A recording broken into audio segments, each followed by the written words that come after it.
Hello la team Renta, aujourd'hui je vais vous faire une vidéo sur Juicyfield, savoir si oui ou non il est judicieux d'investir sur cette plateforme. D'accord? Donc j'ai fait pas mal de recherches dessus.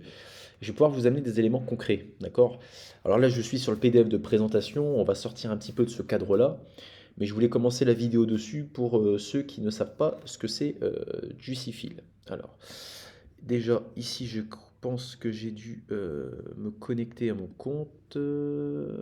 Ici, voilà. Donc moi j'ai créé mon compte, d'accord? J'ai fait un investissement dessus. Donc en fait vous avez différentes, voilà, ça ressemble à ça. Vous avez différentes plantes. Chaque plante vous apporte un rendement et quand vous investissez, vous avez, au bout d'un certain moment, vous récoltez entre guillemets vos bénéfices. Donc sur le principe, ça me fait penser. Alors au départ, j'avais connu cette plateforme il y a à peu près un an. Je m'y étais pas intéressé puisque ça me faisait penser un petit peu à un genre de AI marketing version cannabis.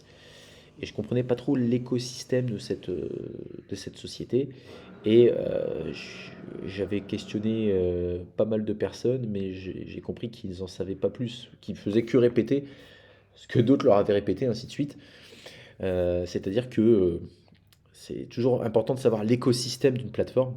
Et là aujourd'hui, au vu des rendements annoncés, je me suis toujours demandé pourquoi faire appel à des petits particuliers comme nous, sachant que les rendements sont quand même assez importants. On parle de 10-15% mensuels, alors que si demain il y avait une structure stable, une structure avec un modèle économique stable, une simple levée de fonds auprès de fonds privés ou publics, hein, en promettant éventuellement un rendement de 15% annuel par exemple, ils n'auraient pas besoin de nous, puisque aujourd'hui, d'après le modèle, on ne peut pas perdre d'argent. J'achète la plante, je suis sûr de gagner. Et ça, c'est toujours un petit peu embêtant, parce que ça voudrait dire que globalement, ils nous font croquer, alors que c'est eux qui, globalement, c'est eux qui se tapent toute la partie logistique, toute la partie chiante, et que nous, on est juste là à mettre des quelques euros pour faire du 30% sur un trimestre. Donc c'est ce qui m'avait poussé à ne pas investir. Alors là, j'ai pris 10 plantes et puis ça m'a permis vraiment de creuser un peu plus. Et aujourd'hui, je vais vous présenter un petit peu ce que j'ai découvert sur cette société. D'accord? Alors, euh, il faut savoir que ici, alors il faut savoir que quand vous regardez un petit peu, beaucoup de personnes disent oui, Juicy Field, ah, donc là j'ai noté sur Google, a été fondé en 2017. C'est très important cette date, retenez-la. Parce que j'ai pas du tout retrouvé cette date de création. Pour moi, elle n'a pas du tout été créée en 2017. Bref, et quand vous regardez, en fait, le discours est identique à chaque fois. C'est-à-dire qu'à chaque fois, vous avez des sites comme ici qui va être. Je crois que j'étais tombé sur Trustpilot tout à l'heure, Trustpilot, Maniabook, bref. Donc au final, on n'a pas force, on a une information qui part au départ. Et quand vous souhaitez vérifier cette information, en tout cas, moi, ça a été compliqué de la trouver. J'ai dû aller sur le registre des sociétés allemandes. Alors, qu'est-ce que j'ai fait? Moi, j'ai contacté dans un premier temps le support, ok, qui est plutôt assez réactif. Alors, attendez, voilà, il est là. Alors, donc j'ai précisé au support que je souhaitais investir, mais je ne trouvais pas le numéro de SIRET ou sirène de la société. Donc voilà, donc là, il m'a répondu. Et donc, il m'a donné ce numéro de société-là. D'accord? Donc, je vais passer les étapes où, effectivement, à cette adresse, on peut trouver du Juicyfield. Ok? Moi, ce qui m'importait, c'est de trouver cette société. Puisque en ayant le numéro de société, ça me permet d'aller chercher, éventuellement, de télécharger le bilan de la société et de trouver l'écosystème et comment ils gagnent de l'argent. Puisqu'aujourd'hui, chaque société qui a un numéro d'enregistrement, que ce soit en France ou en Allemagne, vous permet logiquement sur le registre d'aller chercher des informations un peu plus poussées. Donc moi, c'est ce que j'ai fait. Et donc là, le support m'a répondu. Donc suite à ça, je suis tombé donc sur euh, le moteur de recherche de la société. Et quand vous tapez donc ce fameux numéro 214 650 P, d'accord? Donc je reprends ici, ouais. 214 650B, donc c'est le numéro d'enregistrement soi-disant de Juicyfield. En fait, ce n'est pas Juicyfield qui a enregistré à ce numéro de société. D'accord? Donc ça, vous arrivez sur le schéma un petit peu des connexions de la société. Et si vous regardez, à aucun moment la société a été créée en 2017. On a ici l'arbre de temps qui est en haut. Ok, et on voit que il y a des choses qui ont été créées en 2019, novembre 2019. Ok, on a un certain Victor Bittner. Donc moi j'ai demandé qui était ce Victor Bittner puisque il n'apparaissait pas dans les documents officiels de Juicy. Alors attendez, je vous retrouve ici. Hop. Donc là je demandais matin qui est Victor Bittner. Donc il nous précise bien que Victor Bittner est l'actionnaire de Juicyfield. D'accord? Donc à partir de là, vous voyez, je retrouve sur ici mon petit schéma. Donc Juicy Gros. Donc au final, le numéro que j'ai correspond à la société Juicy Gros qui a été créée ici. Ok. Donc à partir de là, en fait, si vous regardez, à aucun moment je ne trouve de traces de Juicyfield. Donc, on a une société qui est ici, d'accord?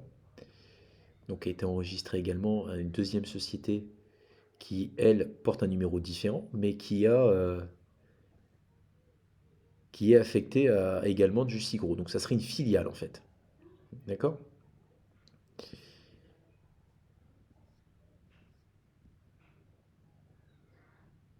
Et donc, cette société a pour objet la commerce et fourniture et montage d'éléments et fenêtres bois en aluminium PVC. Donc, je ne vois pas pourquoi cette société. Vous voyez, on a la première société ici qui, on va dire, qui a sa filiale qui est dans les fenêtres. Bref. Donc, on retourne sur la première société. D'accord? L'objet social de cette société-là, du Cigros, c'est la production et commerce d'équipements divers, notamment les serres, l'importation, l'exportation de pièces détachées, accessoires divers, ainsi que l'importation et exportation de marchandises de toutes sortes. Voilà, donc c'est un petit peu vaste. Ok. Donc aujourd'hui, euh, moi, quand j'ai posé des questions justement aux personnes qui faisaient de l'affiliation, en demandant pourquoi je ne trouvais pas de traces de Juicyfield, on m'a précisé que c'est normal, c'était une marque. Sauf que, en fouillant sur tous les registres de marques possibles, d'accord, l'équivalent de l'INPI version Europe ou version monde, ou juste pour l'Allemagne, je n'ai aucune trace de Juicyfield. Aujourd'hui, Juicyfield n'est pas déposé comme étant une marque. D'accord? Donc, ce qui veut dire que Juicyfield n'est pas une filiale, puisque si c'était une filiale de la fameuse Juicy Gros, elle apparaîtrait ici, et ce n'est pas une marque non plus.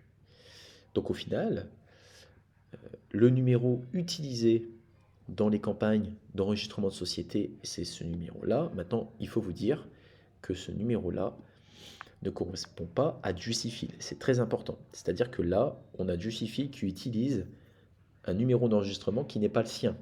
D'accord? Même si de près ou de loin, il y a quelque chose, et j'ai vraiment cherché, j'ai pas trouvé. Le seul rapport que j'ai, c'est ce fameux Victor Bittner, d'accord, qui est là.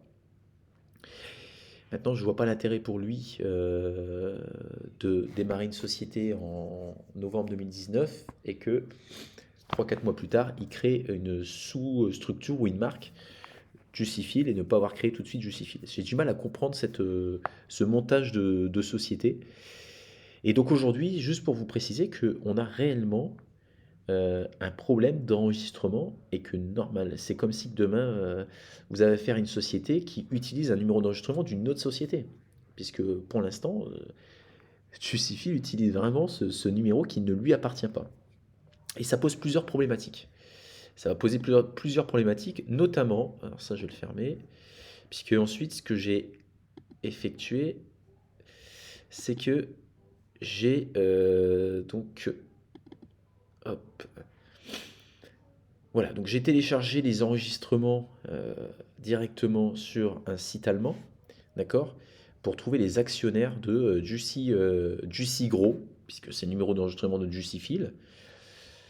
Et donc ici, on a trouvé que ce Victor Bittner, donc qui est né en 69, donc a créé cette structure avec un capital de 25 000 euros. D'accord? Donc vous voyez, on voit bien la signature, etc. Alors, même chose, ce Victor Bittner, je n'ai rien trouvé le concernant. Ce n'est pas des personnes, puisqu'il n'est pas référencé dans les documents officiels du PDF, c'est-à-dire que c'est le créateur de la société, mais aujourd'hui, quand on regarde le staff sur le PDF de Juicyfield, Victor Bittner n'apparaît pas. D'accord? Donc là, ensuite, on a un capital que je trouve ridicule, 25 000 euros de capital pour une société qui doit brasser aujourd'hui des millions, puisque quand je vois que le groupe Telegram, il y a 3500 ou 4000 membres dessus, bref, je trouve le capital qui n'est pas du tout en adéquation. Et ensuite, on a retrouvé également, j'ai téléchargé le bilan. Alors c'est le bilan du 31/12/2020. Donc logiquement, on aurait dû avoir état de Juicyfield, des finances de Juicyfield, puisque Juicyfield a été lancé euh, en mars 2020 de mémoire. Et donc ici, j'ai aucune trace de Juicyfield dans les bilans de la société. Donc vous avez ce fameux numéro que je vais reprendre ici, pour pas que vous soyez perdu, 214 650B, d'accord? Ça, c'est le bilan du 214 650B, ce qui veut dire que le bilan est quand même relativement... voilà. Donc, moi, j'ai une entreprise, mon bilan doit faire 16 ou 17 pages. Et là, on a une page actif-passif. Et globalement, avec... ben, voilà quoi, les chiffres sont ridicules par rapport à la taille de la société, par rapport aux partenariats qu'ils veulent, qu'ils devraient avoir et par rapport à ce qu'ils brassent. Excusez-moi, mais le bilan est quand même... voilà. Aujourd'hui, on a un bilan ridicule. On a un bilan qui est ridicule. Donc, ça, c'était le premier point sur lesquels j'ai pas trouvé d'éléments probants qui me disent j'investis dessus les yeux fermés. D'accord? Ensuite, ce fameux Victor Bittner, je l'ai googlisé, etc. J'ai rien trouvé dessus également. D'accord? C'est très important également de le préciser. Et ensuite, j'ai également contacté, j'ai cherché ensuite différents partenaires pour essayer de mettre quelque chose en évidence. Et j'ai contacté un des partenaires. Voilà, donc en fait, il précise d'avoir deux partenaires, un au Portugal, un en Colombie. Et donc, un élément qui pourrait venir en faveur de Juicy, mais je dirais, ça peut pas prouver avec tous les éléments euh, que je vous ai démontré auparavant. Ça peut pas prouver aujourd'hui un écosystème fiable. Je leur ai demandé si éventuellement ils étaient bien partenaires de Juicyfield. Ils m'ont répondu oui, on plante pour Juicyfield. D'accord? Voilà, c'est le seul lien que j'ai trouvé. L'entreprise qui est au Portugal, qui est annoncée dans leur PDF, je les ai contactés, je n'ai pas eu de réponse, je les ai contactés via mail et Messenger, je ne les ai pas trouvés. Ensuite, j'ai fait une recherche également sur le site de Cannabit, savoir si éventuellement il y avait un lien entre les deux sociétés allemandes, Juicyfield et cette société Cannabit. Bon, on est bien d'accord que c'est deux sociétés totalement différentes, ça j'ai vérifié. Donc, effectivement, il cultive pour du Juicyfield. Maintenant, euh, est-ce que euh, le fait de cultiver permet d'avoir des rendements aussi importants? D'accord, ça c'est l'élément qu'il faudrait déterminer. Absence de Juicyfield aujourd'hui, elle n'a aucune existence légale, cette société, puisque le numéro qui est donné ne correspond pas à, euh, ne correspond pas à Juicyfield concrètement. C'est-à-dire que si demain pour une raison ou une autre, Justified viendrait à fermer ses portes. Aujourd'hui, à part vous retourner sur Juicy Gros, puisque c'est la même adresse, etc. Moi, voilà, j'ai pas trop compris le schéma. Moi, ça me paraît honnêtement très louche par rapport aux différentes recherches que j'ai pu mener. Et il n'y a rien de probant qui me dit, voilà, j'y vais. Il y a trop de choses, trop de... Voilà. Et puis, je reviens sur l'écosystème. J'en ai parlé en début. Pour moi, l'écosystème n'est pas viable. Si Juicyfield avait quelque chose qui permettrait d'avoir un rendement de 25 à 30% mensuel, sûr, c'est-à-dire pas de perte. Voilà, aujourd'hui, vous achetez votre plante et peu importe ce qui se passera, ici, je gagnerai de l'argent. Une simple levée de fonds, permettrait ça. Et la réponse des leaders de Justifiel, c'était aujourd'hui de me préciser que les banques n'aimaient pas financer. Et ça, peut-être que c'est la vérité, mais moi j'ai participé à des levées de fonds pour des projets qui sont des fois qui sortent de l'ordinaire. Je parle notamment de projets crypto-monnaies, des projets peut-être dans le cinéma, des levées de fonds qui se font, d'accord, via des investisseurs privés avec un ticket d'entrée et un rendement. Là, si ça fonctionne, pourquoi appeler un investisseur privé? Et aussi, un point qui est totalement bizarre, c'est qu'aujourd'hui, Juicy Flash est le plus rentable des quatre plantes proposées. Ce qui veut dire que tout le monde achète des Juicy Flash. Donc au final, personne aujourd'hui va acheter ces plantes-là qui coûtent plus cher et qui sont moins rentables. Tout le monde va prendre le Juicy Flash. Donc aujourd'hui, ben, on est sur quelque chose, en fait, une société qui va proposer une seule sorte de produit et puis qui va se taper toute la partie logistique pour nous faire croquer les bénéfices. Euh, donc pour moi, très clairement, est-ce qu'il faut investir sur Juicy? Je pense que le timing est plutôt bon. D'accord? Pour moi, le schéma fait qu'aujourd'hui, je pense que ça reste des rendements. Voilà, vous prenez un risque sur, je crois que c'était, je dis pas de bêtises, ouais, c'est ça, 3 mois, 3 4 mois. Donc le risque, honnêtement, voilà, il va courir sur 4 mois, vous récupérez votre mise. Donc oui, vous pouvez investir, mais pour moi, sur du long terme, c'est pas tenable. Et à mon avis, on est vraiment dans un système pyramidal. Euh, alors quand on me dit oui, il n'y a pas de lien d'affiliation, en fait, il suffit simplement d'expliquer qu'on a une communauté. Moi, c'est ce que j'ai fait. Et j'ai réussi à avoir un lien alors que j'ai pas, voilà, je suis pas un influenceur, je suis pas quelqu'un d'important. Et dans la finalité, j'ai obtenu mon lien d'affiliation. Alors, je ne vous laisserai pas de lien d'affiliation. Si vous souhaitez directement vous inscrire, vous vous inscrivez, mais vous irez directement sur la plateforme. Parce que pour moi, on est sur quelque chose, on est sur un investissement qui pour moi ne va pas tenir dans le temps. Le timing est encore bon. Et je pense que d'ici 1 an et demi, 2 ans, cette société ne pourra pas tenir et que les nouvelles entrées d'argent seront de plus en plus faibles et forcément la pyramide va s'effondrer. Voilà. En tout cas, si vous avez des éléments sur cette société, notamment au niveau de la marque, c'est ça qui est très important, c'est au niveau de cette marque, cette fameuse marque Juicyfield, qui aujourd'hui nous permettrait de savoir si elle est réellement déposée. En tout cas, moi, j'ai passé énormément de temps à chercher sur différentes plateformes cette fameuse marque déposée, et elle n'est pas déposée. Ou alors je suis passé à côté. Et la plupart des leaders du Sheffield me disent pourquoi il n'y a pas de société Juicyfield. On précise que c'est une filiale, mais qu'au final, quand vous leur montrez ce fameux schéma, qui justement n'est pas ce fameux schéma qui part un peu dans tous les sens pour un peu brouiller les pistes. Et là, c'est là que les fameux leaders de Juicyfield sont venus vers moi en me disant oui, non, mais en fait, c'est parce que c'est une marque, donc elle n'a pas d'existence. Sauf que non, ça se passe pas comme ça. Moi, je sais comment se passent les enregistrements, les bilans de société.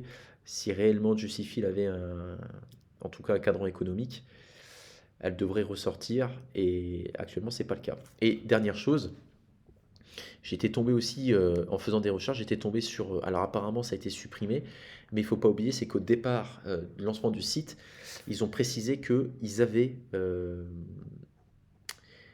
avaient un certain partenariat avec Canopy Crow. Alors, Canopy Crow, c'est quoi? C'est une société qui est justement dans le même commerce que Juicyfield, mais qui est cotée en bourse. Donc, c'est quelque chose qui pèse vraiment dans le game.